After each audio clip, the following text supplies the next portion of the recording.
दोस्तों, अक्सर जब हम अपने बच्चों के साथ बाहर निकलते हैं तो हमारी कोशिश रहती है कि बच्चों को कुछ नया सिखाया जाए। एक माँ अपने बच्चे को स्कूल छोड़ने के लिए बस स्टॉप पर वेट कर रही थी। वहीं पर एक स्वीपर झाड़ू दे रहा था। उसने अपने बच्चे से कहा कि तुम ठीक से पढ़ाई नहीं करते हो ना, तुम अगर ठीक से नहीं पढ़ोगे तो जानते हो तुम कैसे इंसान बनोगे। बच्चे ने कहा, कैसा बनूंगा? उस स्वीपर की तरह। वहीं रोड के दूसरी तरफ एक और माँ बस का वेट कर रही थी। उसके साथ भी एक बच्चा था।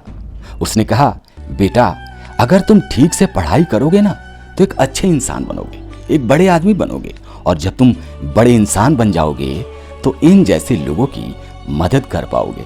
दोस्तों, दोनों माओं ने अपने अपने बच्चे को अच्छा सिखाने की कोशिश की, लेकिन जानते हैं अंतर क्या है? एक माँ ने अपने बच्चे के अंदर डर डाला, फियर डाला, और वही फियर उसे ड्राइव करके एक बड़ा आदमी बनाएगा। लेकिन जानते हैं, वो कभी समाज के बारे में नहीं सोचेगा, वो केवल अपने बारे में सोचेगा। मेरा पैसा, मैं, बाकी दुनिया भाड़ में जाए। लेकिन वहीं दूसरी माँ ने अपने बच्चे के अंदर एक विजन डाला, एक ड्रीम डाला, और वो भी एक बड़ा आदमी बनेगा, लेकिन वो पूरे समाज को लेकर चलेगा। बस हमें देखना है कि हम अपने बच्चे के अंदर क्या डाल रहे हैं, फियर या ड्रीम। यूं ही नहीं गिरते फूल खुशियों की झोली में, तुझे अपने कर्म की साख को हिलाना होगा। कुछ नहीं होगा अंधेरे को भला बुरा कहने से, अपने हिस्से का दिया तो तुझे खुद ही जलाना होगा। दोस्तों, एक बार एक व्यक्ति एक मूर्तिकार के पास पहुंचा। मूर्तिकार से उसने पूछा कि अच्छा, आप ये बताइए कि आप पत्थरों का चयन कैसे करते हैं, किस पत्थर में मूर्ति निकलेगी और किस पत्थर में मूर्ति नहीं निकलेगी, इस बात का चयन आप कैसे करते हैं? मूर्तिकार मुस्कुराया। उसने कहा, भाई साहब, मेरे हिसाब से तो हर पत्थर में मूर्ति होती है, और जस्ट मैं क्या करता हूं कि पत्थरों में जो भी एक्स्ट्रा होता है उसको काट के निकाल देता हूं, और उसमें से एक सुंदर सी मूर्ति उभर के आ जाती है। दोस्तों, कहने का मतलब यह है कि हम सभी के अंदर एक सुंदर मूर्ति, एक डॉक्टर, एक इंजीनियर, एक सफल बिजनेसमैन, एक राइटर, एक आर्टिस्ट, वो सब छुपा हुआ है। बस हमें वो एक्स्ट्रा काट के निकालना है। वो एक्स्ट्रा क्या है? लोग क्या कहेंगे, आलस, निगेटिविटी, मैं नहीं कर सकता, मुझसे नहीं होगा, मुझे तो सब कुछ आता है, मैं MBA हूं। दोस्तों, मैं काला हूं, मैं छोटा हूं, मैं मोटा हूं, ये सब बहाने हैं, ये सब एक्स्ट्रा हैं। इसे काट के बाहर करिए, आपके अंदर भी वो सुंदर मूर्ति उभर के आएगी।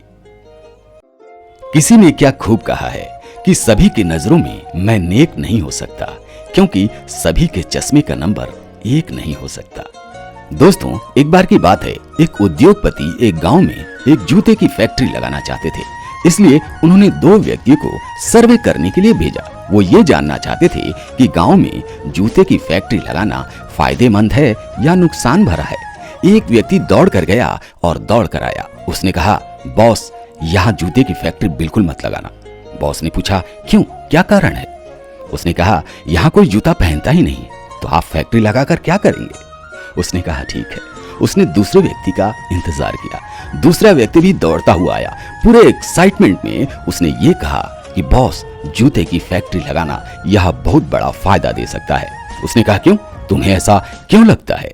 उसने कहा, यहाँ कोई जूता पहनता ही नहीं है, हम सभी को बताएंगे कि ये जूता है, ये आपकी सर्दियों में रक्षा करता है, धूप में आप इसे पहनकर चल सकते हैं, आपके पैर जलेंगे नहीं, इसलिए हम सबको बताकर जूते की बिक्री करेंगे। दोस्तों, दोनों व्यक्तियों के लिए कंडीशन एक ही था कि कोई वहां जूता नहीं पहनता है, लेकिन दोनों का नजरिया अलग था। वो कहते हैं ना कि नजर बदलोगे तो नजारे बदल जाएंगे, कर्म करोगे तो सितारे बदल जाएंगे।